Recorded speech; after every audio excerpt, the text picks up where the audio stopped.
This is Sensor Studio breaking through common sense. You likely already know that China is always seeking a chance to invade Taiwan. That's why Taiwan has recently been trying to strengthen its national defense. Today, let's take a closer look at the problems with Taiwan's military power and its efforts to increase its military spending. Let's get started by examining the problems with Taiwan's national defense. Instead of sharing my opinion, I think it's better to highlight the issues actually raised in Taiwan. Taiwan's Control Yuan recently audited the Taiwanese military. Let's review it. As a result of the audit conducted by the Taiwanese government, it was found that the shortage of equipment for the Taiwanese reserves is quite serious. They concluded the unit's overall readiness is just 70% equipment availability in 4 areas. Combat command, communication, surveillance, and medical support has fallen below 60%. Combat command equipment was at 50.49%, communication equipment at 36.14%, surveillance equipment at 36.71%, and the medical support system was at 43.26%. Although we're not at war, availability rates have already dropped significantly. Since 2019, Taiwan's military has enhanced its reserve system and implemented major reforms. 5 years after the reforms began, the results showed that waging a war now would be difficult. Above all, it was also reported that a significant number of the weapon systems currently used by the Taiwanese military are being delayed. In response to this, a significant number of the weapon systems used by the Taiwanese military are produced at a place called the 205th Weapons Factory. Producing all military supplies in a single complex is very risky, yet that's what Taiwan is currently doing. What's more, as the 205th Weapons Factory is being relocated, the supply of weapons to the Taiwanese military is naturally being delayed, so there's even doubt about what exactly the Taiwanese military is trying to prepare for. And I think this is actually the biggest problem. Right now, the Taiwanese military is a country where a huge amount of money is spent on personnel costs. The United States military has 1.31 million troops and 900 generals, while Taiwan has about 170,000 troops and 310 generals, or 1 general per 58 soldiers. There are an enormous number of generals. Right now, more than half of the Taiwanese military's defense budget is spent on personnel costs, so the Taiwanese military is being criticized for not using its money efficiently. For example, the Israeli military has a similar number of troops as the Taiwanese military, but only has about 30 generals. In comparison, the Taiwanese military really has a lot of generals. The biggest weakness of the Taiwanese military isn't actually weapons or budget issues. It's the issue of manpower. To be honest, Taiwan is a country that's right on the brink of a real war.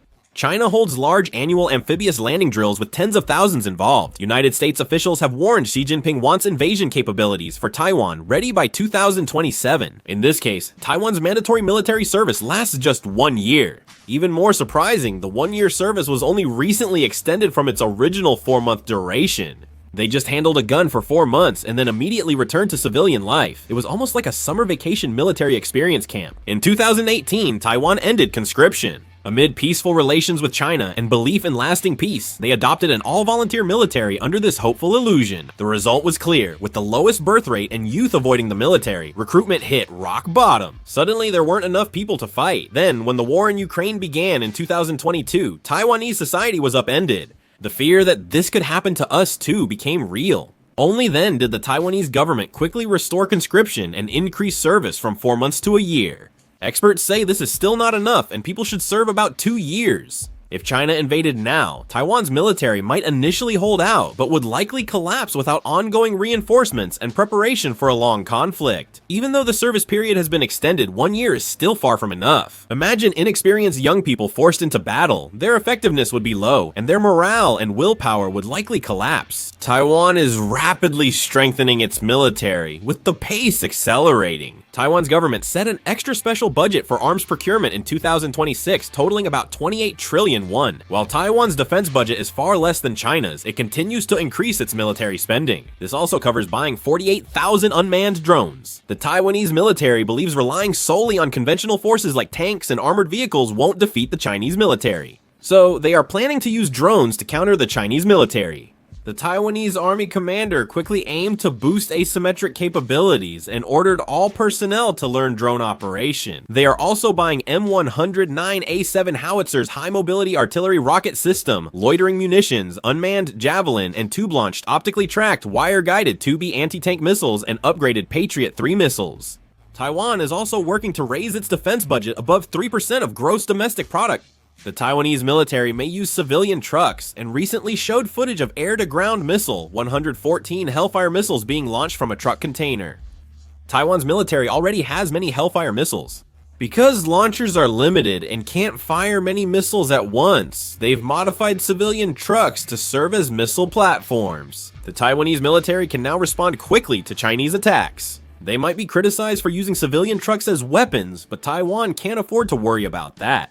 Since their opponent is China, which uses container ships to launch missiles, there's no reason to worry about such criticism. Taiwan plans to form its first M1A Abrams tank battalion after ordering 108 tanks from the United States. The last batch of these tanks is set to arrive in the first quarter of next year. Preparations for deployment, including training, defense, and maintenance with the already delivered Abrams tanks, are reportedly complete. The Taiwanese military boosts its strength by producing around 1,000 missiles annually. The Taiwanese military may also consider conscripting women. Currently, the total strength of the Taiwanese military is about 170,000, but it is somewhat difficult to confront the Chinese military with this number of troops. The Taiwanese military is boosting troop numbers by introducing female service. With a low birth rate like Korea is causing a troop shortage, Taiwan wants women to help fill the gap. Taiwan faces military challenges. Even with a higher defense budget and new weapons, it can't confront China alone. Their navy and air force are among the world's best. In this situation, the only strategy Taiwan can choose is to hold out, and what makes this possible is the support from the United States and the West. Consistent reports indicate the United States military is holding unofficial training in Taiwan.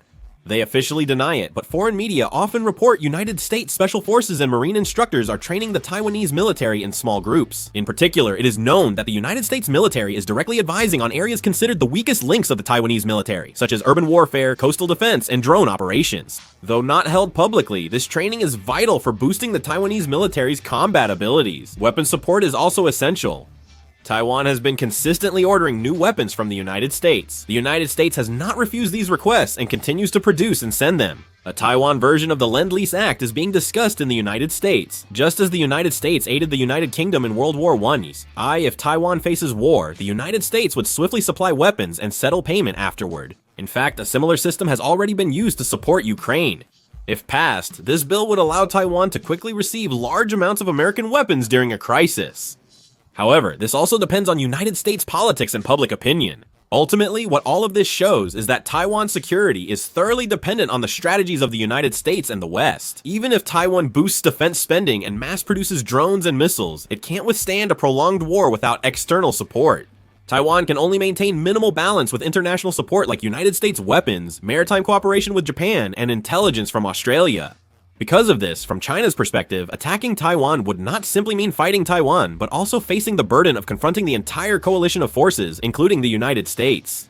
For international support, Taiwan's will to resist must be strong. Taiwan's determination has grown significantly compared to before. Based on 2024's latest data, when asked if they would fight for Taiwan if China invaded, 67.8% said yes. Notably, 86% of Democratic Progressive Party supporters said yes, while just 36% of Kuomintang and 39% of Taiwan People's Party supporters said they'd fight. Still, more people now say they'd fight China, though we can't know what would happen in an actual war. Therefore, the future of Taiwan depends not just on securing enough military equipment, but on the determination of the entire society to prepare for the possibility of war. If reforms in troop structure, practical military training, and strengthening the civil defense system are not supported, no matter how many weapons are brought in, the effect will inevitably be limited. Ultimately, Taiwan needs both external support and internal unity. What are your thoughts on the current state of the Taiwanese military? Please let us know in the comments as well. That's the end of the video. Thank you.